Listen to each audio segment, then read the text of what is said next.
I want to see. I want to observe the assembly.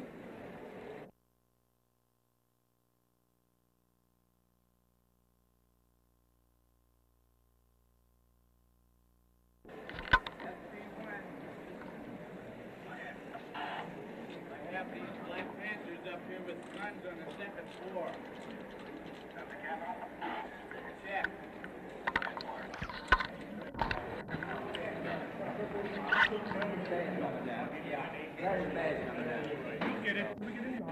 Wait a minute. Now, wait a minute. Right in the office. Wait a minute. Are you under arrest? Am I under arrest? Am I under arrest? Place him under arrest. Go ahead, brother. Am I under arrest? Am I? Take your hands off me if I'm not under arrest. Am I under I'm arrest? telling you to take your hands off me. Is he Take under your arrest? hands off me. Oh, I'm telling you to take.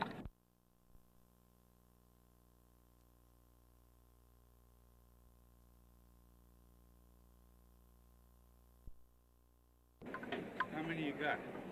Just follow me. Second off. What you doing, man? Wait a minute, officer. The people in this court and the people in the legislature have not been acting like human beings. They put trumped-up charges of conspiracy and felonies on everyone who went in to exercise a constitutional right and said they had no right to bear arms in a public place. The California Penal Code Section 12020 through 12027 and also the Second Amendment of the Constitution guarantees the citizen a right to bear arms on public property. And the legislature, I talked to Morford last night, and he said the legislature has made certain rules that are superior to the United States Constitution and also superior to the statutory law of California, and that is that they made a rule that no one could walk on their property with a weapon. I'm saying this is a bold contradiction, and also Morford is alive. Now, everything yesterday.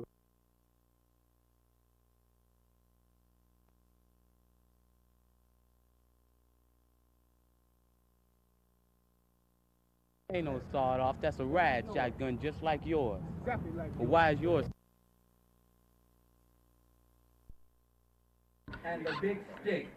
Black people have begged, prayed, petitioned for it. And what are you doing removing people's property without due process of law? If I'm under arrest, I'll come. If I'm not, don't put your hands on me. Is this the way the racist government works? Don't let a man exercise his constitutional rights? If my sweater's ripped, you will get... I'd like to make a statement now with this respect. Statement of the Black Panther Party for self-defense on the Mulford Act now pending before the California legislature. The Black Panther Party for self-defense calls upon the American people in general and the black people in particular to take full note of the racist California legislature, which is now considering legislation aimed at keeping the black people disarmed and powerless at the very same time that racist police agencies throughout the country are intensifying the terror, brutality, murder, and repression of black people. At the same time that the American government is waging a racist war of genocide in Vietnam, the concentration camps in which Japanese Americans were interned during World War II are being re-innovated and expanded. Since America has historically reserved the most barbaric treatment for non-white people, we are forced to conclude that these concentration camps are being prepared for black people who are determined to gain their freedom by any means necessary.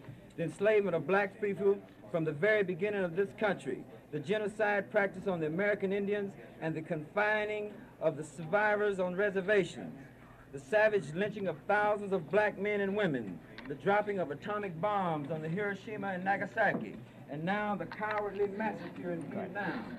All the power structure of America has policy, repression, genocide.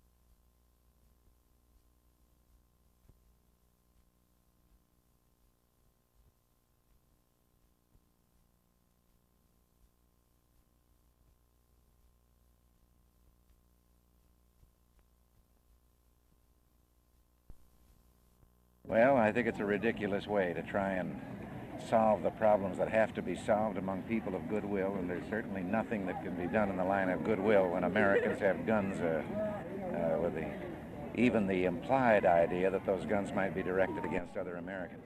But I would think that some of the bills that have been suggested, such as not carrying a loaded weapon on a city street or in town, this might certainly be a good one. There is absolutely no reason why out on the street today civilians should be carrying a loaded weapon.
I just thought they needed service, you know, gas, have their windows cleaned and such, but then they started getting out with their guns and had me a little bit puzzled.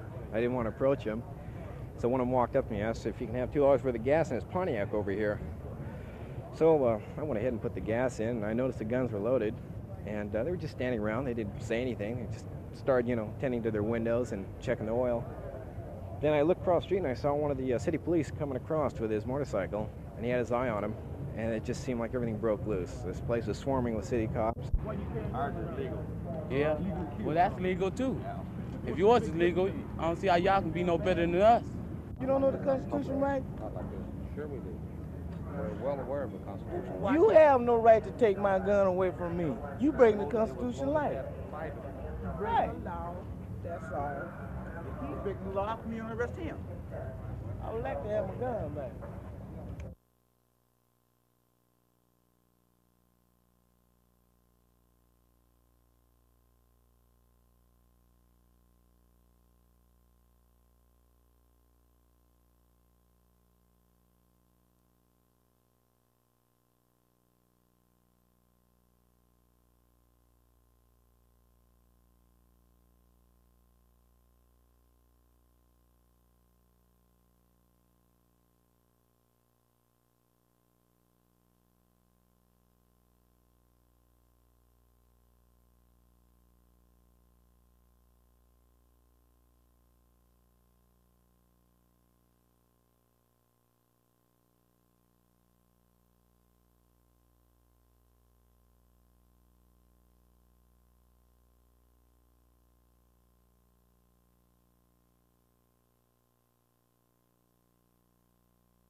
Is this the pamphlet you're talking about? The pamphlet says that the Black Panther Party for Self-Defense calls on the American people in general to take careful note of the racist California legislature. Why do you believe the legislature is racist? Don't you know? You're a part of it, and you're obviously, it's a white system. It's obviously where we at. So. What do you mean? Yeah. Well, just read the pamphlet and you'll see what we mean. You say to read your pamphlet. This is the pamphlet that the man presented me with. It's called A Statement of the Black Panther Party for Self-Defense on the Mulford Act, now pending before the California legislature. The Mulford Act would control the use of arms, especially loaded weapons, and would prohibit them. These men seem to have loaded weapons with them. The statement seems to indicate that these people feel that the black people have been enslaved throughout most of their lives, that the white society is responsible for this, and then they go on to say the Black Panther Party for Self-Defense believes that the time has come for black people to arm themselves against this terror, the terror of the white people, presumably, before it is too late, and the pending Mulford Act brings the hour of doom one step nearer. Do you believe everything that's in that pamphlet? The pamphlet speaks for itself. Come on, your neck. Come on, your neck. All right, I'm not cutting. All right, you're not being trouble. Get over there. All right, don't let him behind you.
All right, John, go ahead. Tim Holloway, you were outside when the group came up. What did you see out there? I was called down from the upper floors of the Capitol and went to the west entrance of the Capitol, and I saw a group of approximately 4 male Negroes, all carrying weapons of one sort or another, with a smaller group behind them. I stopped them as they came up the front steps of the Capitol, and I was handed a pamphlet by one of the members of the group. They had a group of pamphlets which stated in effect that they were members of the Black Panthers for Defense, and then it contained a group of charges regarding racism, racist legislature, police brutality, the entire inflammatory type of propaganda. And I read that. They waited. They were, at that time, quiet, menacing with their revolvers, but they didn't do anything that was actually over it.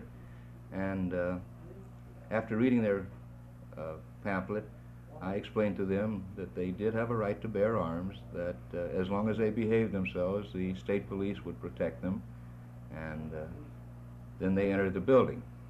I entered the building also and came to the state police office, and there were a group, highly inflamed, demanding that their weapons be returned to them. I then learned from some of the officers that a group had invaded, so to speak, the floor of the assembly, and our officers had removed them from the floor of the assembly, brought them to the state police headquarters here, and as a matter of safety, unloaded the weapons. I then returned the weapon and the shells, and the group walked out of the office and left the Capitol. Is there any law against carrying a loaded weapon into the assembly chamber, for instance? No, that is one of the purposes of the Mulford bill, to make a misdemeanor to carry a loaded weapon.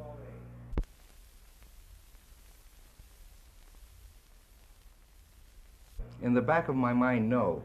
I believe that these people are well trained, that they know what they're doing, they know exactly how far to go. I believe that they were perhaps a little more vehement inside the police office than they might have been outside, because here they knew they were safe, nobody was going to bother them, and I believe it was a well-organized operation. Same thing. You'd be in the same position. They would be legally entitled to come into the Basically, Capitol. we would be in the same position until they disturbed the peace, or in the event they again committed a misdemeanor, an assault, then they would be arrested for the assault, but not for carrying the weapon. What kind of safety precautions are you going to take when this Mulford bill comes up? As always, we've had to depend on the other law enforcement agencies in the area, and we have received assurances of assistance from the Sacramento Police Department. We're beefing up our manpower on the scene. Do you expect any trouble there? No, I don't. Especially since they're all in the bucket. But I'll tell you one thing, I was scared. Anytime a guy comes up with a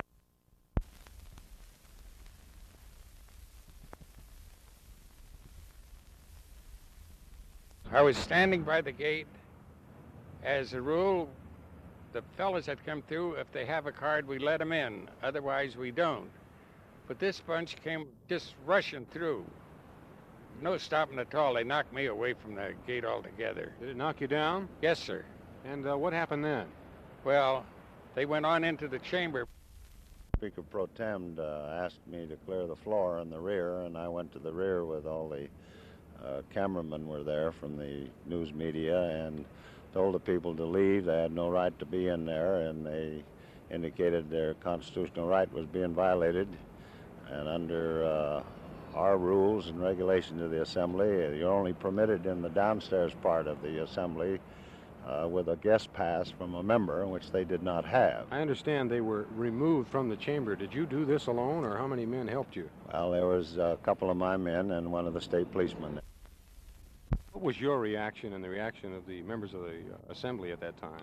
Well, I think it was one of complete surprise. We just couldn't realize what was going on, and I didn't really know until after they had been removed why they were there. They're there primarily, or they were there this morning, I guess, to protest a bill that Mr. Mulford from Alameda County is having before the Criminal Procedure Committee this afternoon. As you know, they are now being booked under Section 9051 of the Government Code, and evidently the district attorney here in Sacramento states that they violated the law by entering the chambers while the assembly was in session.